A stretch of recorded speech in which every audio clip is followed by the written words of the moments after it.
이제 교회 시리즈를 좀 말씀을 드리고 있는데요. 오늘은 여호수아 9장 14절부터 21절입니다. 여호수아 9장 내려놓고 제가 빨리 읽어드릴게요. 여호수아 9장 14절에서 21절. 이스라엘 사람들은 어떻게 해야 할지를 주님께 묻지도 않은 채 그들이 가져온 양식을 넘겨받았다. 여호수아는 그들과 화친하여 그들을 살려준다는 조약을 맺고 회중의 지도자들은 그 조약을 지키기로 엄숙히 맹세하였다. 이스라엘 사람들은 그들과 조약을 맺은 지 사흘이 지난 뒤에 자기들과 조약을 맺은 사람들이 가까운 이웃이고 자기들 가까이에서 사는 사람들임을 알게 되었다. 이스라엘 자손은 그리로 가서 보려고 길을 떠났는데 겨우 사흘 만에 자기들과 조약을 맺은 사람들이 살고 있는 여러 성읍에 이르렀다. 그들이 살고 있는 성읍은 기브온과 그바라와 부에롯과 기럇 여아림이었다. 그러나 이스라엘 자손은 회중의 지도자들이 주 이스라엘의 하나님의 이름을 두고 조약을 지키기로 그들에게 맹세하였기 때문에 그들을 칠 수 없었다. 그래서 온 회중이 지도자들을 원망하였다. 그러나 모든 지도자들이 온 회중에게 말하였다. 우리가 주 이스라엘의 하나님의 이름을 두고 그들에게 맹세하였으므로 그들을 해칠 수 없습니다. 우리가 그들에게 할 일이라고는 그들을 살려두어서 우리가 그들에게 맹세한 맹세 때문에 받게 될 진노가 우리에게 내리지 않게 하는 것뿐입니다. 그러나 비록 그들을 살려둔다 하더라도 우리 가운데서 나무 패는 자와 물 깃는 자로 살아가도록 그들을 제한할 것입니다. 지도자들이 이렇게 제안한 것을 회중이 받아들였다. 아멘. 7월에는 이제 우리가 한 해의 절반이 지났기 때문에 다시 한번 교회를 생각하면서 예수님이 세우신 교회에 대해서 말씀을 생각하고 있습니다. 지난 주일은 예수님께서 세우신 교회의 기초, 교회의 가장 기본이 뭐냐? 주님은 하나님의 아들이고 그리스도이십니다 라는 베드로의 신앙 고백에 예수님이 기뻐하시면서 이 신앙 고백을 반석 삼아서 나의 교회, my church를 세우겠다라고 말씀을 하셨죠. 그래서 교회의 기본은 예수님을 향한 신앙 고백이에요. 여러분, 교회 나오는 것 중에 가장 큰 이유는 예수 믿기 위해서 나오는 겁니다. 캠프하기 위해서 나오는 거 아니고요, 봉사하기 위해서 나오는 거 아니고, 또 우리 교인들하고 교제하기 위해서 나오는, 물론 그거 다 필요해요. 다 필요한데 가장 중요한 거는 예수님을 믿는 거예요. 예수님을 나의 주님, 그리고 예수 믿고 하나님의 자녀가 되는 것, 이게 교회의 기본이에요. 예수가 빠져버리면 그거는 그냥 일반 친목 모임하고 다를 바가 없습니다. 자, 이제 오늘은 두 번째로 예수님이 세우신 교회라 할지라도 언제나 승승장구하는 게 아니라 사람들, 부족한 사람들, 죄인들이 모이는 곳이기 때문에 위기가 찾아와요. 교회에 어떻게 위기가 찾아오는가? 위기가 찾아오는 증거가 뭔가? 자, 여러분, 그 얘기를 오늘 좀 드리려고 그래요. 첫 교회의 탄생은 여러분이 아는 것처럼 예수님이 하나님 나라로 가신 다음에 120명의 예수님을 믿는 제자들이 마가의 다락방에서 기도할 때 하늘에서 불의 여같이 성령이 임하죠. 임하면서 각 사람들이 성령을 체험하면서 그때가 이제 예루살렘 교회가 탄생하는 거예요. 사도행전 2장 1절부터 3절입니다. 제가 읽을게요. 오순절이 되어서 그들은 모두 한 곳에 모여 있었다. 그때 갑자기 하늘에서 세찬 바람이 부는 듯한 소리가 나더니 그들이 앉아있는 온 집안을 가득 채웠다. 그리고 불길이 솟아오를 때 혓바닥처럼 갈라지는 것 같은 혀들이 그들에게 나타나더니 각 사람 위에 내려니, 하늘이 열리면서 하나님의 성령이 임하면서 교회가 시작이 됐어요. 성령을 충만하게 받은 제자들은 더 이상 두려워하지 않고 밖으로 뛰쳐나가서 복음을 담대하게 전합니다. 담대하게 전해요. 여태까지는 숨어 있었거든요.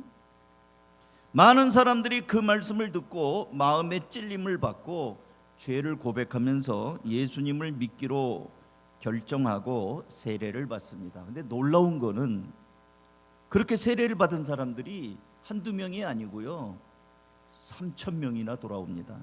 사도행전 2장 40절이에요. 베드로는 이 밖에도 많은 말로 증언하고 삐뚤어진 세대에서 구원을 받으라고 그들에게 권하였다. 41절 다 같이 읽죠. 시작. 그의 말을 받아들인 사람들은 세례를 받았다. 이렇게 해서 그날의 신도의 수가 몇 명? 약 3,000명이나 늘어났다. 이 상상해 보세요. 놀라운 일입니다. 제가 오래전에 이 노예 목사님들 한 10명하고 군부대를 가서 집단으로 세례를 준 적이 있어요. 군 병사들이 세례를 받겠다고 하는데 한 100명 정도가 세례를 받겠다고 쫙 줄 서 있는 거예요. 모르겠어요. 그들 가운데는 뭐 초코파이 준다고 해서 세례를 받았는지 어쩐지 모르지만 100명 정도가 세례를 받는다고 하니까 뭐 목사님들 10명이 가서 한 사람당 10명씩 이렇게 내 앞에 선 사람 10명에게 세례를 주는데 너무 감동인 거예요. 100명을 세례 주는데도 너무 감동인데 지금 3,000명이 세례를 받겠다고 돌아오잖아요. 엄청난 겁니다. 예루살렘 교회는 정말 성령이 충만하고, 아까 전에 불의 같이 갈라지는 걸 체험했잖아요. 성령이 충만하고 사람들이 마음에 찔려서 돌아오고 회개하고 또 돌아오고 세례받고 날마다 새로운 사람들이 있는 정말 파워풀한 교회. 그래서 우리가 보통 초대교회로 돌아갑시다 하는 거는 이 예루살렘 교회예요. 능력 있는 교회, 귀신들이 소리 지르며 쫓겨나는 교회, 병든 자들이 치료받는 교회. 정말 첫 교회는 대단한 교회였습니다.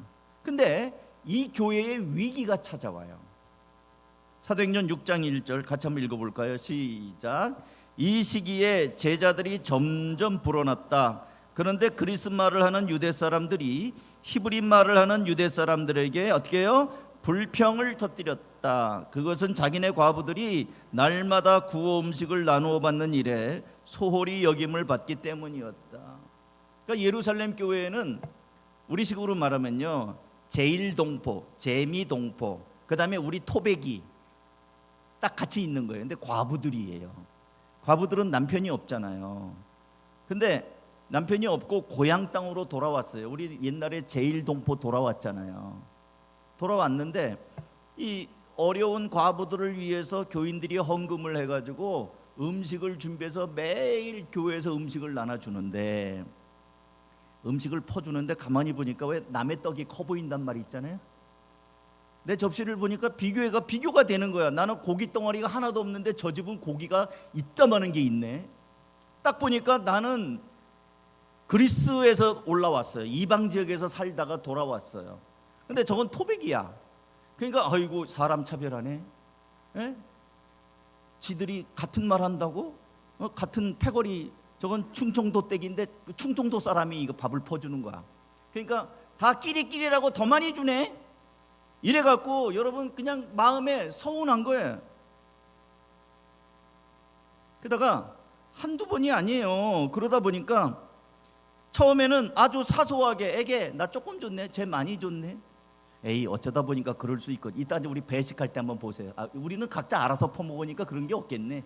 누군가가 퍼주면 은근히 보는 거예요. 아유 저 집사님 많이 주네, 난 조금 주고.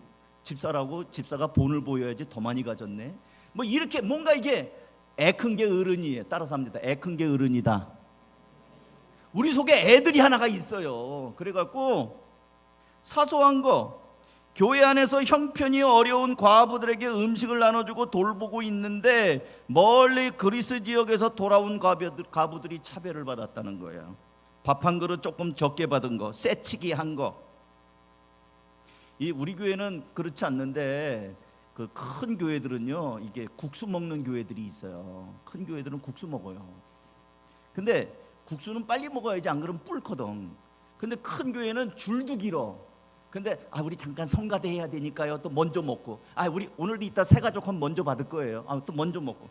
그러니까 이제 다른 분들이 이제 짜증이 나기 시작하는 거예요. 야 교회에서 질서를 안 지키나, 이래가지고 그것 때문에 언짢은 일도 생겨요. 엘리베이터 탈 때도 야 이거 왜 같이 타지 뭐 이렇게 또 질서 안 지킨다고 하고, 사소한 것에 뭐가 생겼냐면 불평이 터졌어요. 교회의 위기 무엇입니까? 박해가 일어나서 위기입니까? 아니에요. 기독교는요, 박해를 받으면 받을수록 불같이 일어나는 게 기독교예요. 한국 교회는 박해를 안 당해서 어쩌면 힘을 잃었는지 몰라요.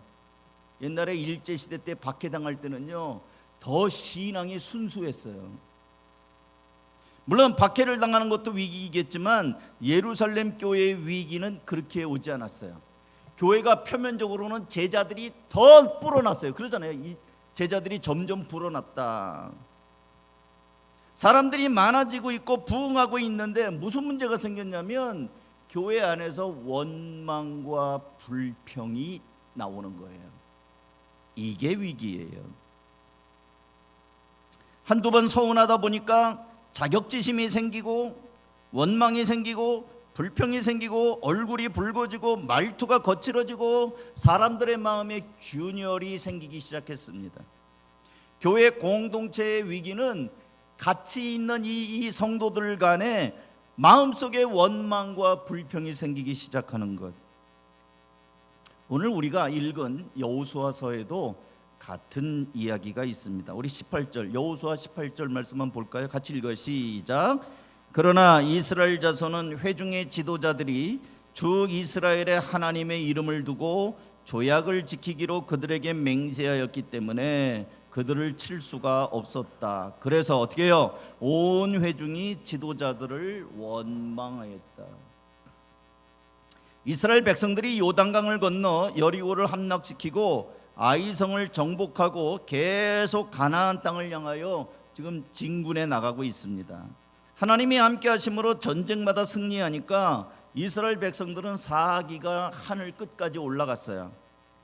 3일쯤 지나서 또 하나의 성을 정복하기 위해서 진군하는데 그 성에 족장이 나오더니 당신들은 우리를 공격하면 안 됩니다. 우리를 해쳐서도 안 됩니다. 당신들이 우리와 평화조약 맺지 않았습니까? 우리를 공격하고 해치면 당신들이 하나님의 이름으로 맹세한 것을 어기는 게 되는 겁니다. 이렇게 얘기하는 거 아니에요? 이스라엘 사람들이 기가 막혔죠. 아니 우리가 언제? 그랬더니 가서 여호수아 장군에게 물어보십시오. 분명히 약속했습니다. 약속은 약속이잖아요. 이렇게 얘기를 하는 거예요. 그 서술에 백성이 공격을 멈추고 여호수아 장군에게 묻습니다. 장군님, 저놈들이 이렇게 얘기하는데 이게 뭔 소리예요? 여호수아가 보니까 아이고 아차, 당황을 했죠. 며칠 전 다 떨어진 옷에 곰팡이 난 빵을 들고 와서 우리는 멀리 떨어진 사람입니다. 보세요, 우리가 올 때는 새 옷 입었는데 길이 멀다 보니까 옷이 너덜너덜했습니다. 이 빵을 보세요. 우리가 올 때는 뜨끈뜨끈한 갓 구워낸 빵을 갖고 왔는데 길이 멀다 보니까 곰팡이가 난 걸 보세요. 우리 멀리서 온 사람이니까 안심하고 우리와 평화조약을 맺읍시다. 그러니까 그 사절단을 보고 여호수아가 어이구 이 사람들 되게 멀리서 왔네.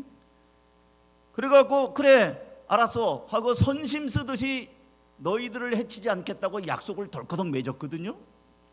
아니 근데 웬걸 이 사람들이 멀리서 온 게 아니고 코앞에 있는 사람인 걸 몰랐어요.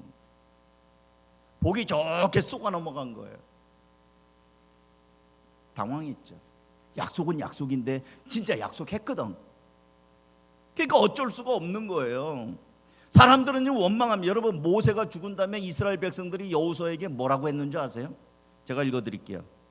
모세가 죽은 다음에 이스라엘 백성들이 새로운 지도자 여호수아에게 이렇게 말했어요. 여호수아 1장 16절. 그들이 여호수아에게 대답하여 이르되 당신이 우리에게 명령한 것은 우리가 다 행할 것이요 당신이 우리를 보내시는 곳에는 우리가 가리이다. 우리는 범사에 모세에게 순종한 것 같이 당신에게 순종하려니와 오직 당신의 하나님 여호와께서, 제가 지금 개정개혁으로 읽어요, 모세와 함께 계시던 것 같이 당신과 함께 계시기를 원하나이다. 누구든지 당신의 명령을 거역하며 당신의 말씀을 순종하지 않는 자는 죽임을 당하리니 오직 강하고 담대하소서. 이스라엘 백성들이 모세는 갔지만 우리가 죽기를 각오하고 여호수아 당신에게 충성하겠습니다. 맹세했어요.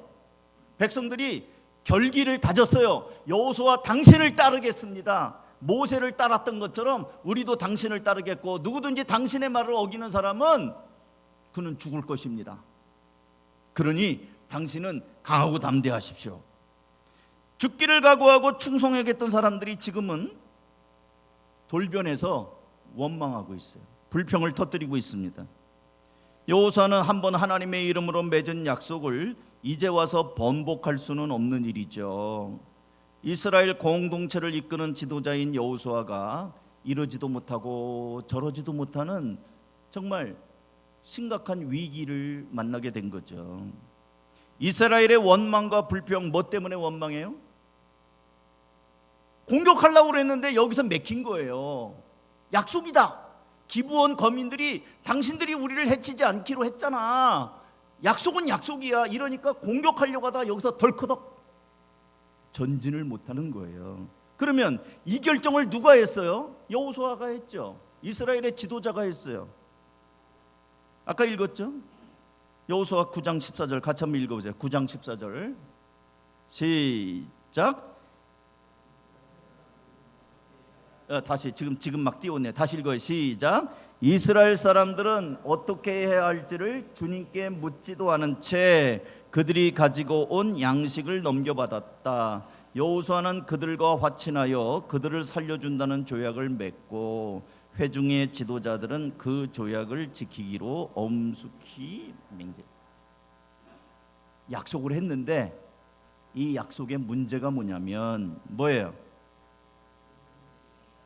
어떻게 해야 될지를 주님께 묻지 않고 그냥 덜커덕 알았어, 안 해줄게. 이스라엘 사람들은 기브온 주민이 가져온 곰팡이 난 빵, 그 양식을 넘겨받았던 얘기는요, 곰팡이 난 빵을 받은 거예요. 하나님께 묻지 않고 그들과 화친하겠다고 살려주겠다고 주님의 이름으로 아주 엄숙히 맹세를 합니다. 여러분, 이 아이러니가 뭐냐면 하나님의 이름으로 맹세하면서도 하나님께 묻지 않아요. 그래서 당했어요. 물론 최종 결정은 지도자인 여호수아가 결정했어요. 도장은, 인감 도장은 여호수아가 찍었어. 근데 함께한 사람들이, 지도자들이 있고요, 이스라엘 백성들이 있어요. 그런데 일이 틀어지니까 자기들도 같이 해놓고 일이 틀어지니까 여호수아에게 원망을 하고 있어요. 그러면 우리는 여호수아에게 묻죠. 아니 여호수아, 왜 하나님께 묻지 않았어요? 왜 안 물었어? 다 떨어진 옷에 곰팡이 난 빵을 보니까 이거 뭘 묻고 자시고 할 게 뭐 있어? 너무나 명확하지 않아요? 멀리 온 게 너무나 명확하잖아. 그러니까 너무나 분명하니까 굳이 하나님께 물을 일이 아니라는 생각이 들은 거예요. 하나님보다는 내가 판단할 때 이 사람들 멀리 왔는데 뭐 이런 걸, 이거 너무나 분명한데 뭘 물어. 자기 경험, 자기 판단. 근데 이것이 이스라엘 사람들이 불과 3일 만에 다 들통나는 실패가 된 거예요. 그리고 죽기까지 당신을 따르겠다고 했던 말이 언제 그랬냐는 듯이 이제는 아우성을 치면서 원망하는 사람들로 돼버린 거예요. 이게 위기예요. 교회의 위기도 이런 겁니다. 우선 담임 목사를 비롯해서 장로, 권사, 집사들이 하나님께 묻지 않아요. 기도하지 않아요. 중직자들이 하나님께 묻지 않아요. 기도 안 해요. 그래갖고 어떤 결정들을 할 때 믿음으로 결정하는 게 아니고 눈에 보이는 것, 현실적인 것, 이런 걸 가지고 결정해. 손에 안 보는 쪽으로, 실용주의 쪽으로 결정을 해요. 그러니까 일이 틀어지잖아요. 그러면 누구도 책임을 지지 않아요. 서로 탓을 하며 원망하기 바빠요. 은혜로운 교회는 담임 목사부터 시작해서 무릎을 꿇는 거예요. 그리고 문제가 생길 때 이 모든 문제는 내 책임입니다. 내가 잘못했습니다. 이렇게 하면서 회개하는 것이 은혜로운 교회예요. 근데 위기의 교회들은 기도도 안 할 뿐만 아니라 뭐가 문제가 있으면 이거는 목사님이 잘못해서 그래. 아이 장로가 뭐야, 장로가 잘못했어. 권사가 기도 안 하니까 이런 거야. 뭐 이러면서 서로 원망하고 삿대질하고 손가락질하기만 바쁜 거예요. 교회의 위기는 하나님께 묻지 않는 것. 다시 말씀을 드려서 기도하는 사람이 점점 사라져요. 그리고 목소리 큰 사람이 교회의 중요한 결정을 다 해요.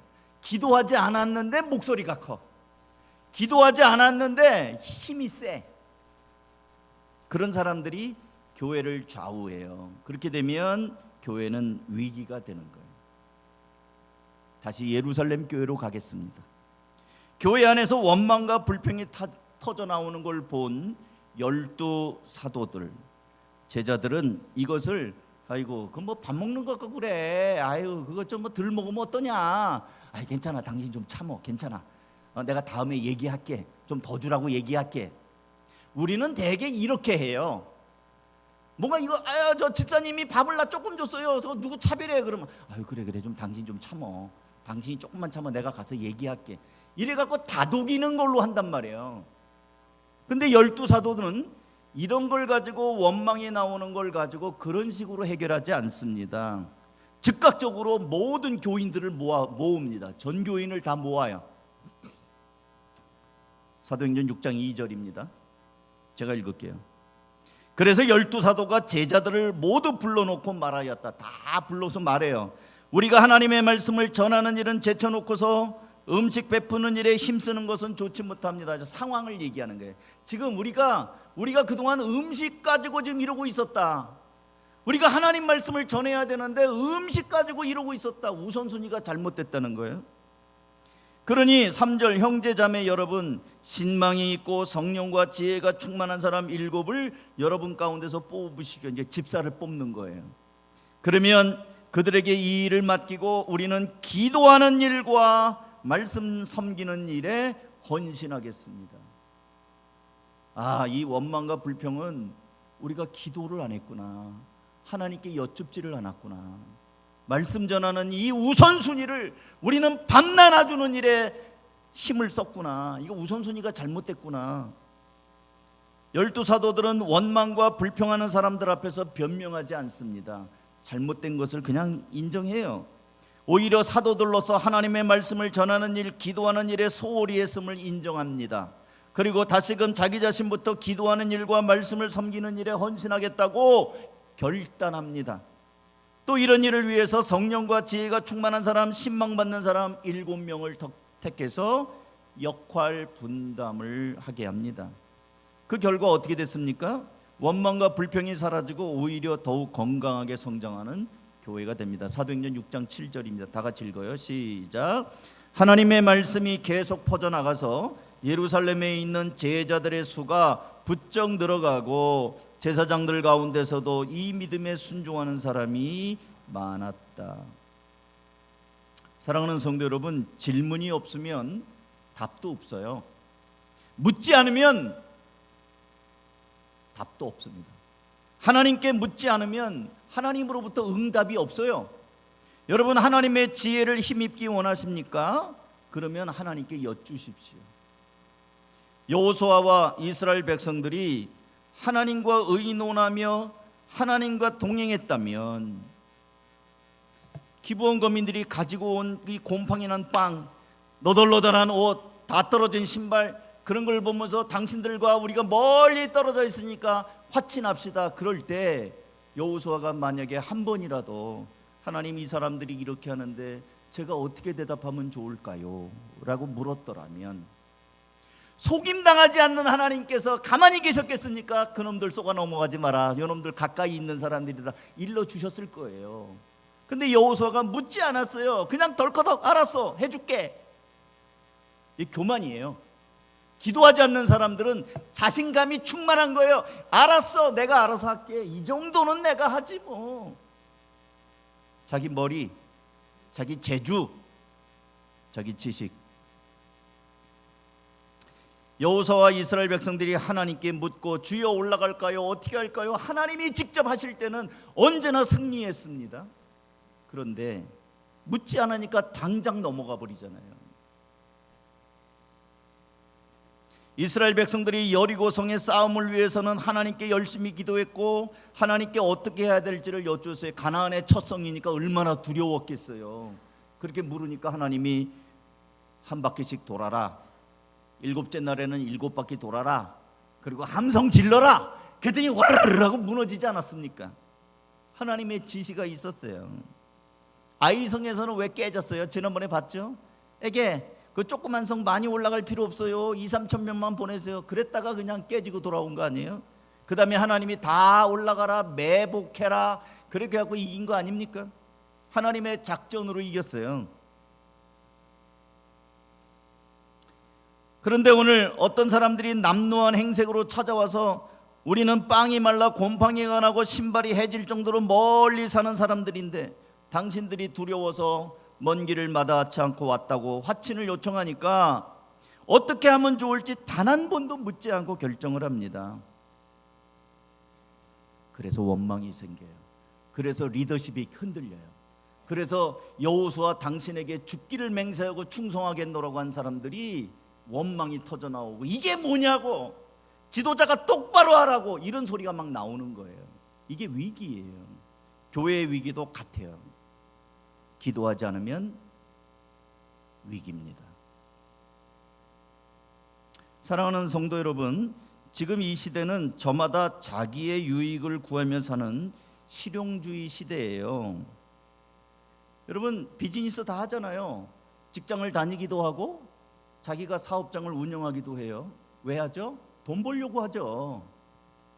땅 파서 장사하느냐는 말이 있잖아요. 우리는 돈 벌려고 해요. 사업장, 비즈니스는 영리를 목적으로 하는 곳이에요. 뒤집어 말하면 돈 안 되는 일은 안 해요. 근데 그런 세상에서 우리가 살다 보니까 교회도 모든 것들을 돈의 논리로 생각해요. 실용주의. 이게 돈이 되겠나? 이렇게 해서 이익이 되겠나? 여러분 우리 이번에 어린이 여름 캠프 예산이 얼마인 줄 아세요? 500만 원이에요. 2박 3일 동안 우리는 500만 원을 쏟아 부을 거예요. 우리 청소년 싱글 연합 캠프 가는 거 예산이 얼마인 줄 아세요? 그거 400만 원이에요. 2박 3일 동안 다 부을 거예요. 그럼 500만 원 더하기 400만 원 하면 한 달 사이에 1000만 원이 들어갈 거예요. 우리 교회 한 달 예산이 얼마인 줄 아세요? 그 정도예요. 다 쏟아 부을 거예요. 근데 애들이 몇 명인 줄 아세요? 우리 어린이들 50명 목표하고 있어요. 청소년 싱글들도 제가 물어보니까 한 35명 정도 이렇게 생각을 한대요. 그러면 그냥 그 아이들 데리고 지금 선생님들이 그만큼 선생님들이 애를 쓰고 벌써 맨날 며칠을 이렇게 고생해요. 돈 되는 장사에 이게 바보 같은 짓 아니에요? 실용주의적인 관점으로 보면 이것처럼 어리석은 일이 어디 있어요? 이렇게 쏟아붓고 이렇게 선생님들이 다 여러분 시간이 돈인 사람들도 있죠. 직장 나가면 하루 일당이 얼마예요? 근데 이 사람들이 다 여기서 이거 매달리고 있어요. 세상의 실용주의적인 관점으로 보면 참 바보 같은 짓을 하는 거예요. 근데 우리는 합니다. 왜요? 하나님이 기뻐하시는 일이고 한 영혼이 소중하기 때문에 우리 하는 거 아닙니까? 우리는 그리스도인은 어떤 일을 결정할 때 이것이 나에게 유익이 되는가, 이것이 도움이 되는가, 돈이 되는가, 그것이 아니고 이것이 하나님께 영광이 되는가, 이것이 올바른 일인가, 그 질문에서부터 출발하는 사람들입니다.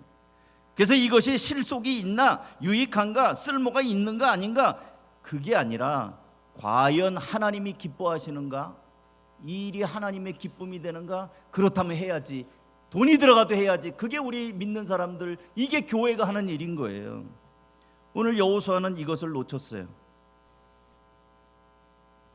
그래서 여태껏 한마음 한뜻으로 의지하며 잘 달려오던 백성들에게 실망을 주고 불평과 원망이 터져나오고 리더십이 흔들리고 이스라엘 공동체 안에 지도자들이 때로 욕을 먹는 그런 일들이 생겼습니다.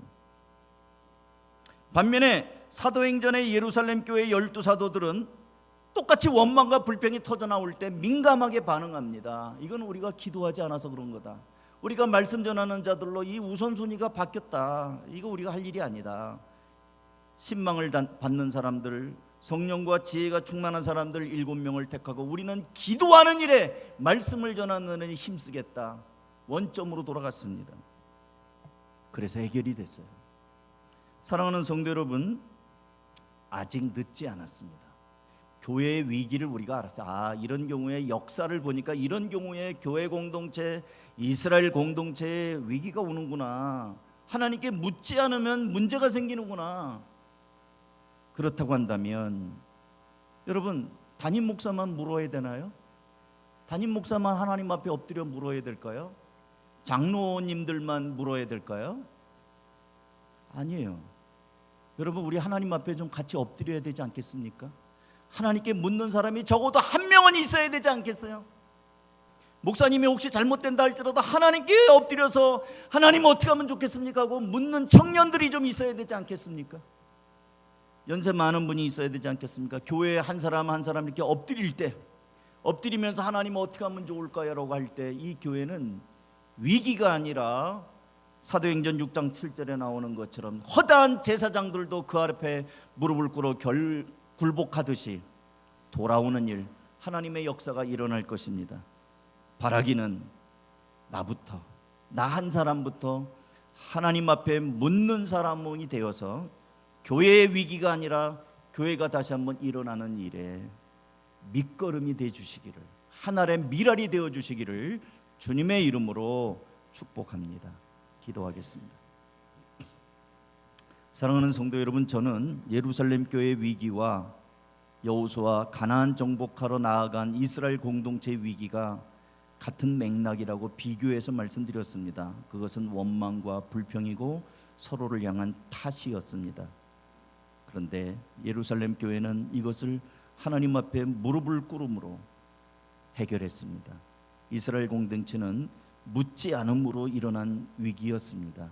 이제라도 우리 교회의 위기를 보면서 한가족교회 성도들은 하나님께 묻는 사람들이 더 늘어나고 나부터 이 교회를 살려내기 위해서 무릎을 꿇는 자가 되 하나님께 묻는 자가 되기를 저는 권면을 드렸습니다. 같이 그렇게 기도하십시다. 하나님 아버지, 이 시간에 우리 사랑하는 성도들과 더불어